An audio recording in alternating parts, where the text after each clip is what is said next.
Amen. So I'm going to start with one of two texts, I guess.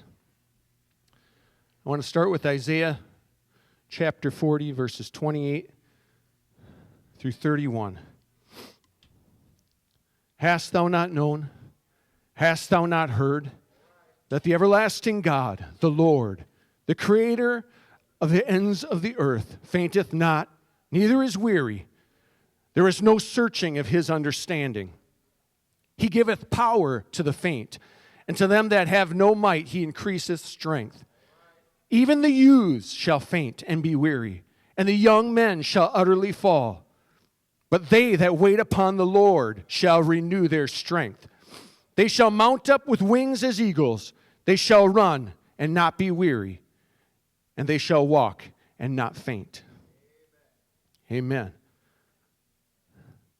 I just want you to keep that in the back of your mind, because we're going to be going to, it may seem totally a different story. Something that maybe, I don't know, it just seems like maybe they're not put together. But go ahead, just come along with me for this few minutes this morning. And hopefully by the end, it'll all make sense. Maybe someplace in the middle, who knows. Amen. So I'm going to go to John chapter 2, verses 1 through 10. And the third day there was a marriage in Cana of Galilee, and the mother of Jesus was there. And both Jesus was called and his disciples to the marriage. And when they wanted wine, the mother of Jesus saith unto him, They have no wine. You wonder how she said that, don't you? Because just to say that, you want wine? Well, we don't have any. That would not be, in my opinion, if I walked into a restaurant and I said, I asked for something, your favorite drink, your favorite food, and they say, we don't have any. That's not a call for me to assume that they want something from me. But you know how a mother is. She'll give you that look. You know how that is? And I just imagine that there's something like that passed there, because Jesus said unto her in verse 4, Woman, what have I to do with thee? Mine hour is not yet come. His mother saith unto the servants, Whatsoever he saith unto you, do it. And there were set there 6 water pots of stone, after the manner of the purifying of the Jews, containing 2 or 3 firkins apiece. Jesus saith unto them, Fill the water pots with water. And they filled them to the brim. And he said unto them, Draw out now, and bear unto the governor of the feast. And they bare it. When the ruler of the feast had tasted the water that was made wine, and knew not whence it was, but the servants which drew the water knew, the governor of the feast called the bridegroom, and said unto him, Every man at the beginning doth set forth good wine, and when men have well drunk, then that which is worse. But thou hast kept the good wine until now. Amen. So you notice as we read this story that there's not a lot of specifics. It doesn't say when during the feast. Usually a Jewish feast, from what I had read, would last approximately 7 days. It doesn't say whether it was day 1 or day 7. It doesn't say where in the feast that this took place, that they ran out of wine. They didn't say why they ran out of wine. It could have been that the bridegroom just didn't get enough, or he invited 300 guests thinking that only 150 would come, and all 300 showed up. It could have been that he just didn't have a lot of means. He just couldn't afford to buy it. But at this point in time, when you ran out of something at a feast, it was a big deal. You ran out of wine. This was not a good thing. You didn't want to start your marriage by running out of something. This is not an example of a great provider, and you wonder how you're going to get on with your life if even the wedding you run out. You know, they said it was uncommon, but at this time you could actually be sued by the father of the bride because you were supposed to provide a wedding. There was supposed to be something provided. And if you didn't follow through with it, it was going to be shame. It was going to be disgrace. People were going to be talking about that in the little town for probably the rest of your life. Did you notice what the ruler of the feast said? This guy had been to more than one wedding. I wondered about the ruler of the feast, this man, because when he had tasted it, he knew how it was normally supposed to work when you went to a wedding, right? This isn't the first wedding this guy had been to. He had been to many weddings. He knew how it was supposed to work. You don't want the ruler of the feast to be like, you know what? I remember a wedding back in Cana of Galilee where they ran out of wine. That was one of the worst weddings I've ever been to. You know, this is turning into a real problem for this bride and groom. And we may look at it as, that can't be that big of a deal. But back then, this was an issue. And you can imagine their scramble in order to try to find something, to do something, to somehow remedy the situation, this hole that they had dug themselves into and they had come up empty. Is there more wine to be had? Can somebody get some more? Can we buy some someplace? What can we do in order to fill this void that we have? We thought we had enough, but we find ourselves empty. And this is not where we expected to be, and it's not where we planned to be, but we found ourselves here, and it's no one else's fault but my own. And I found myself empty when I should have been full. But you know what? Somehow, Jesus was invited and his mother was there also. I don't know if it was a relative. Nobody knows for sure. But Mary came to Jesus. And you know what? If you find yourself empty, find Jesus. Find Jesus. Because you know what? He can change that situation. Amen. And she told him, she presented the problem. We have no wine. And he said, you know what? What have I to do with thee? My time has not yet come. But it didn't stop her and she didn't give up because she knew something. The Bible said that Mary, when Jesus was born, had pondered all these things in her heart. She'd stored them up in her heart. And she just told the servants, you know what? Whatever he tells you to do, you do it. And there was a time of waiting. If we turn back to Isaiah, it says, but they that wait upon the Lord. Do you know what that word wait there means? It means to actively wait. Not just waiting in line at the store to check out your purchases. You're not just standing there waiting. We think of waiting as just standing there and not doing anything. This is an active waiting. This is, you know what? We're going to prepare for him to do something. They that wait upon the Lord. So she was actively waiting. You can see it in this story. She told them, when he tells you to do something, you do it. And the servants are standing there, and they're waiting. And the first thing that Jesus asked them to do was to fill those water pots with water. Not with wine, with water. Now, it doesn't take a whole lot of faith to fill water pots with water. It takes no more faith to put water in water pots than to put gasoline into my car. Because my car is supposed to be full of gasoline, and water pots are supposed to be full of water. It doesn't take a lot of faith to say, you know what? I'm going to fill these water pots. What shows their faith, though, is that they didn't just fill the water pots, they filled them to the brim.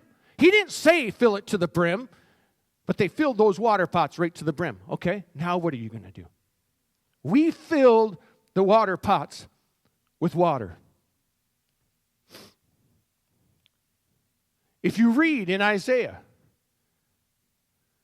that those that have waited upon the Lord shall renew their strength.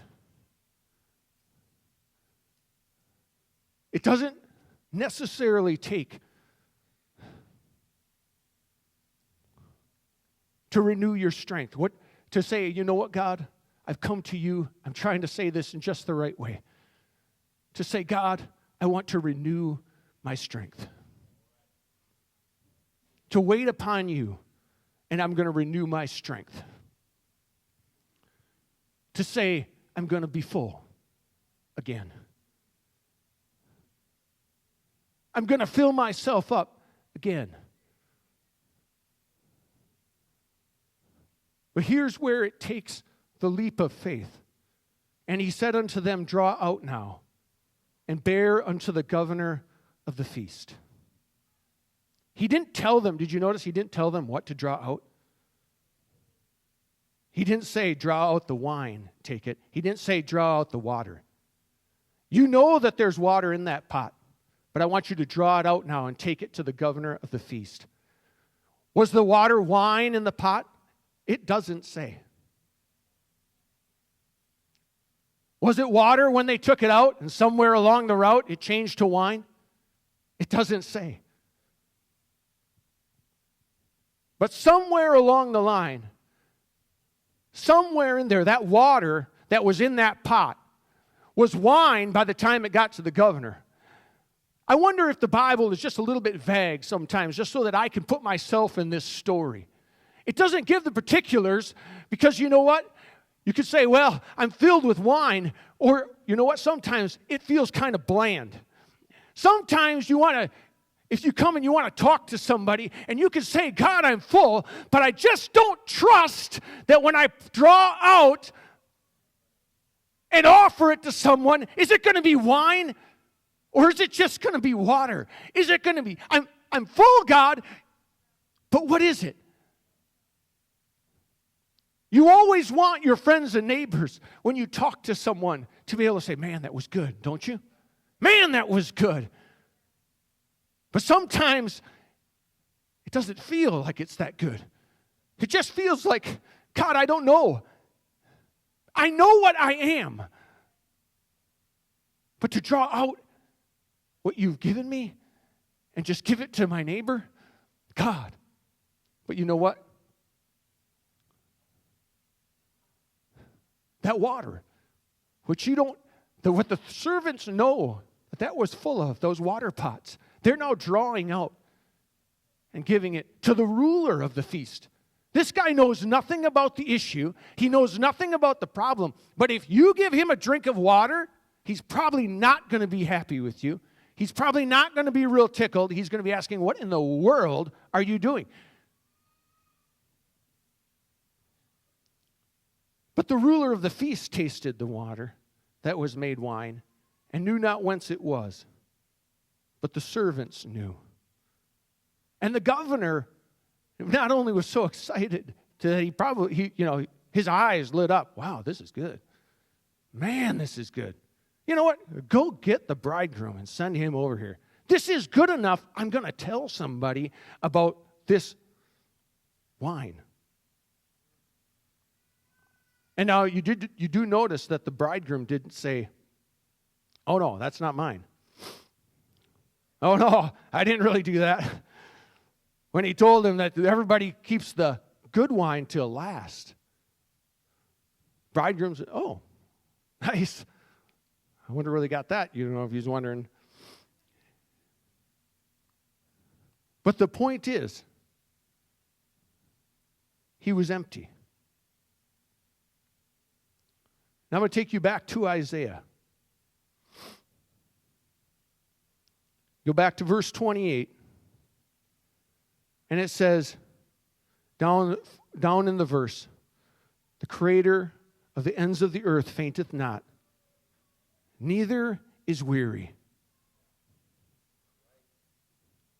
But it says in verse 30, the youth shall faint and be weary.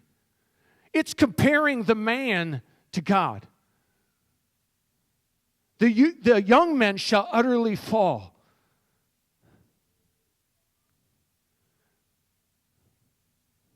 But they that wait upon the Lord shall renew their strength. And this part right here, they shall mount up with wings as the eagles. I was reading a commentator, and he said that when they renew their wings as eagles, he said it is translated this Loeth, I'm not sure who that is, but translates this, they shall put forth fresh feathers like the molting eagle. I didn't know this, but the eagle, as it goes through the year, the feathers become less strong. The eagle's not able to fly as fast. It's not able to do what it could do at the beginning of the year with new feathers. But the eagle will molt, and it doesn't matter the age of the eagle. The eagle will molt, and it will become young again. It shall mount up with wings as eagles. When it lets off, those old feathers go, and they drop off, and it's new feathers again. And that old eagle is then able to soar with the speed and the strength of the young eagle. Why? Because the feathers have been renewed. They that wait upon the Lord shall renew their strength. They'll come in with an empty pot, but when they leave, it's wine unlike anybody's ever seen. They that wait upon the Lord shall renew their strength. They shall mount up with wings as eagles. You come in feeling old. You'll come in feeling broken. You'll come in feeling empty. But I want you to hear this. Those that wait upon the Lord shall leave soaring in the heavens. They will feel... Your body may be old. It may feel old, but that inner man is renewed. That inner man comes out strong as he's ever been, able to soar like he never has before.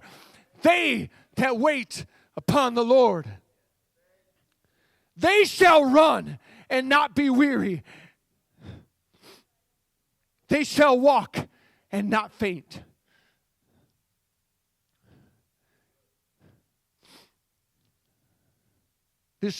In this new year, we're coming to the end of 2024, and we're coming into 2025. And God, I believe He wants us to go into 2025 restored, filled up, soaring on wings as eagles. Because there's something, church, that we need to do in 2025. There's someone we need to touch in 2025. There's someone we need to offer that wine to in 2025. There's a reason that we're here in 2025. There's a reason.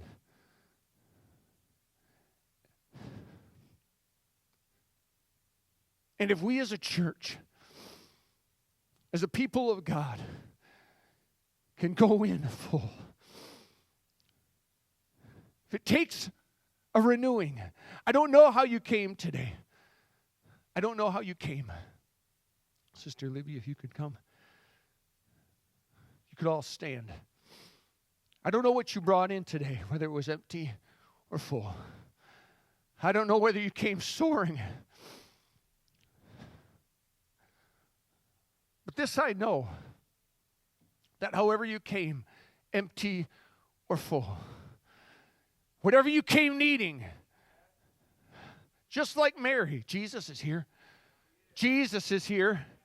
Whatever you need, Jesus is here. He's in this place. You can leave here full. But it's going to take a waiting on Jesus. It's going to take a waiting for Him. It's going to take someone with their heart saying, God, I want to be full of You. I want to be restored. I want to be renewed. I want to be changed. I want to mount up with wings. Because if you don't want to, you won't. But if you want Jesus, He's not very far away. He's walking up and down these aisles, and He's looking for someone to say, Jesus, I need You today. It's my fault that I'm here. It's my fault that I'm struggling. It's my fault that I'm empty. Jesus, but I bring my need to You, knowing that You are the one that is able to restore me. You are the one that is able to lift me up. Amen.